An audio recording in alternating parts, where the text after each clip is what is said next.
Ever wonder what truly goes on behind closed doors or maybe just down the street in your seemingly quiet hometown? We're about to pull back the curtain on exactly that. This is our deep dive into the weekly Antigo Police and Langlade County Sheriff reports. We're looking at June 17th through the 23rd, 2025. And believe me, the official blotter tells a, well, fascinating story. It really does. Our mission today, basically, is to sift through that official police log. You know, it's the raw record of every call, every incident, and we're here to bring you the real, juicy, sometimes bizarre, and always kind of neighborly tea from that specific week. Right, like sharing the local gossip over coffee, but, with an official paper trail. It really shows the unique rhythm of life here. Exactly. You get the unexpected, the peculiar, and sometimes the surprisingly common stuff that only really happens in places like Antigo and Langlade County. You're going to hear things that are just out there, and others that are maybe a bit too relatable. Okay, let's jump right in.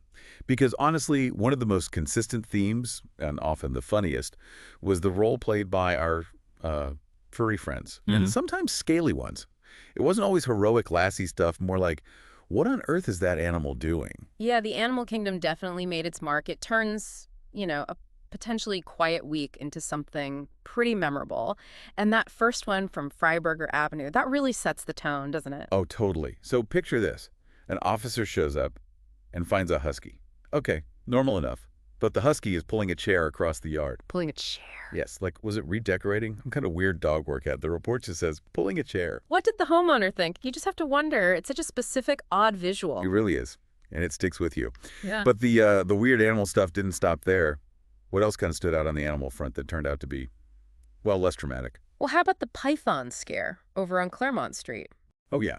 Someone called in, totally freaked out, thought they saw this huge snake. Right, and it turns out just a local bull snake, completely harmless, probably just trying to, get some shade. Good for the snake, I guess. Yeah. But maybe a bit of a letdown for the caller, expecting some jungle drama. Definitely less dramatic. And then, okay, this one is truly unique. 8th Avenue, a dog stuck. Stuck. Stuck where? Stuck on a bike, on a porch. Yeah.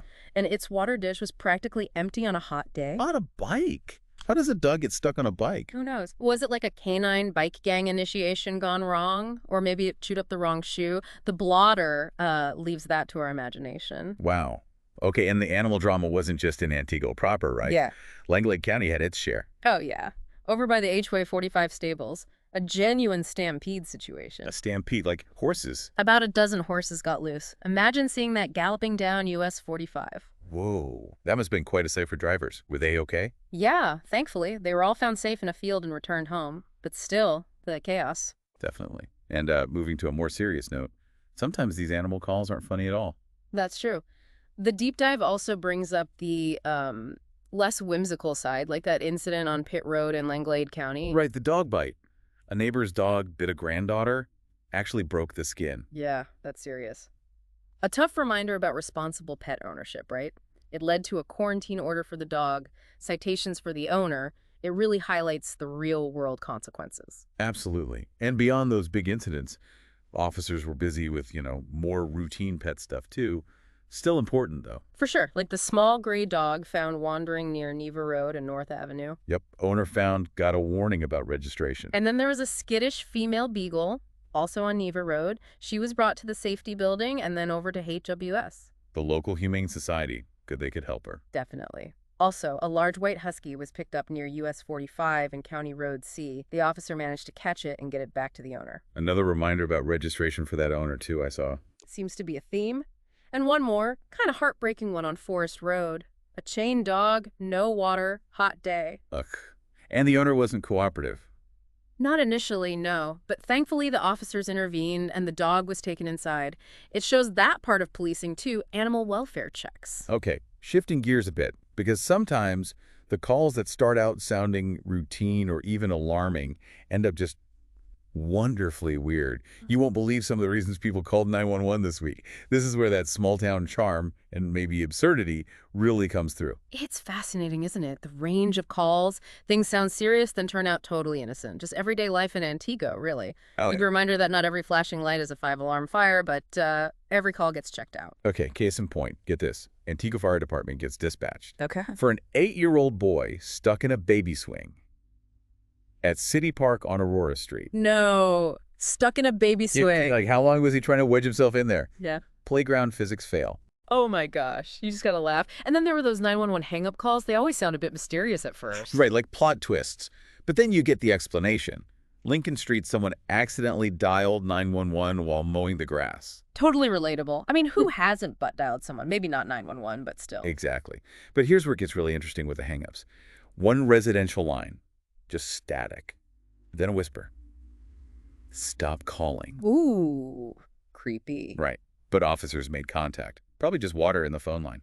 Ah, okay. Less sinister. Less sinister, yeah. Or how about the one on 4th Avenue? Dispatcher answers a 911 call and hears polka music. Polka music. Polka music.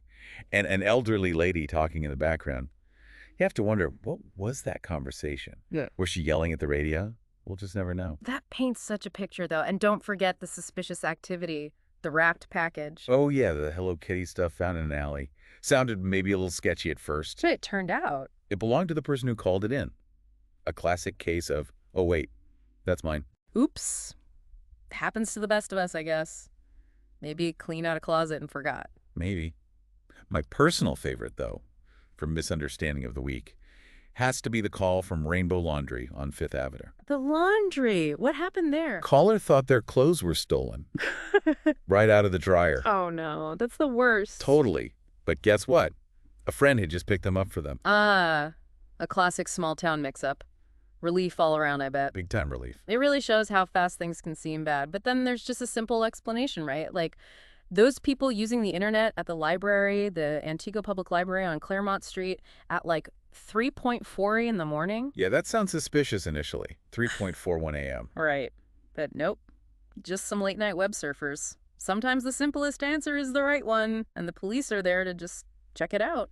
So looking at all this, Yeah. what does it tell us? Well, it means that even here in Antigo and Langlade County, people definitely get into spats. Especially, it seems, on the road or, over property lines. We're all human. Things bubble up.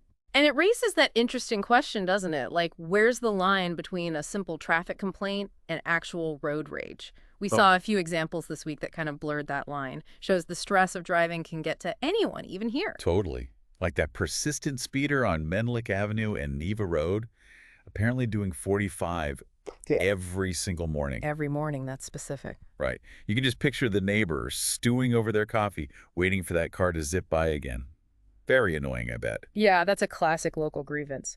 And then the person reporting that Jeep Grand Cherokee, brake checking, crossing the center line near Quick Trip on Superior Street. And they said it was an ongoing issue. That suggests, simmering tension, not just one bad day. Right. More than just frustration. But the real drama, the full-blown road rage, that was on 5th Avenue. What happened there? A gray sedan apparently swerved into the oncoming lane. Driver starts screaming at the caller and then gets out and takes photos of their truck. Whoa, taking photos. That's next level. That's not just angry driving. That's a confrontation. Exactly. Full road warrior mode. And moving over to Langlade County roads, there was that report of a white car just swerving all over US 45, crossing the center line, the fog line. Yikes. That's really dangerous. Potentially impaired or just really distracted. Definitely concerning for anyone else on the road. Police response to those calls is so critical. And then away from the roads, you have the classic neighbor stuff, the squabbles. Oh, yeah. Like the noise complaint on 2nd Avenue, loudspeakers at the ballpark. Yep. Or the parking issue near City Park construction stuff and vehicles blocking an alley. Small town problems, right. But they feel big when it's your alley being blocked or your peace being disturbed. It matters to the people living it. Absolutely. And how about this one for a rural dispute? North Avenue in Langlade County. A neighbor allegedly driving a maroon or red vehicle through someone else's field. Through the field. Not just near it. Through it, creating tire marks, almost hit a fence, according to the report. That's a very specific kind of property violation. Very rural flavor. Yeah, how? The audacity. Right. Oh, and we can't forget the fireworks complaints. 7th Avenue, Deliglee Street. Ah, the sounds of summer. Exactly. Nothing says July is coming, like police getting called because someone's having a bit too much fun with pyrotechnics after dark. A timeless classic. But, as we kind of chuckle about some of this, it's important to remember these reports also show the serious side, the really unsettling stuff communities deal with. This is where the dirty tea, as you called it, gets a bit more serious. Yeah, absolutely. While the quirky stuff gives us insight, these other reports are a stark reminder of the serious undercurrents present in any town, Antigo included. It's that balance, the lighthearted and the genuinely alarming, and our local police navigate all of it. Okay, let's start with a pretty significant discovery. Forest Road. A bag of meth found inside a house. Wow, just found. Just found. Not something you expect when you're, tidying up. Points to those bigger issues police deal with constantly. Definitely. And then there was that civil complaint from June 21st. That one was really disturbing. Which one was that? The caller stating their landlord had videotaped them while they were sleeping. What? Seriously? Yeah. And that the owners were also recording the inside of the house, maybe documenting the condition, but recording people sleeping. That raises huge privacy red flags. Deeply unsettling. That's incredibly creepy. Wow, okay, we also saw a couple of physical fights reported. Right. On Field Street, there was a fight that apparently started over a CPS call. Child Protective Services. Likely, yeah. The person reporting ended up with a bloody nose. The assailant took off in a red car. So, a tense, volatile situation needing police intervention fast. And even more dramatic, maybe, was that disorderly conduct on 6th Avenue later in the week. Oh, yeah. That escalated quickly. Someone went onto a property without permission, attacked somebody, and then fought with the police when they arrived. Fought with the officers? Yep. They were taken into custody facing multiple charges. Battery, trespassing, serious stuff. Shows how conflict can spiral and put everyone, including officers, at risk. Definitely. And the ongoing neighbor trouble on 10th Avenue. Yeah. The harassment complaint. Right. Neighbor driving erratically, squealing tires, making threats. That sounds like a really tense, ongoing situation right there on the block. Creates fear. Yeah, you wouldn't want to live next to that. Not at all. And finally, just a reminder that not all crime is physical. That fraudulent deposit reported on 3rd Avenue. The financial crime? Exactly. Someone messing with a checking account. It's a reminder that, financial scams and fraud are very real threats in our communities, too. Need to be vigilant. Good point. And one last mystery from Langlade County. State Road 64. Vacant property about to be sold. Yep. A car drops off 3 guys there. They go into the property. Officers checked, couldn't find them inside the building itself. What are they doing there? Scoping it out, just exploring. Who knows? It just raises questions, doesn't it? Yeah. A little bit of small-town mystery right there. Wow. So what a week, huh? In Antigo and Langlade County, we went from chair-pulling huskies to polka music 911 calls, right through to some genuinely serious situations. It's really clear these local police blotters are just a gold mine of the human experience. They really are. And the sheer detail, even in the mundane stuff, reveals something important, I think. It shows the huge breadth of what community policing actually involves. Our local officers aren't just dealing with crime scenes. They're first responders for everything from, lost dogs to neighbor disputes to mental health crises. It highlights a really unique and maybe often unsung role they play in the day-to-day fabric of a small town. That's a great way to put it. So for our moral of the week this time, I think it has to be something like this.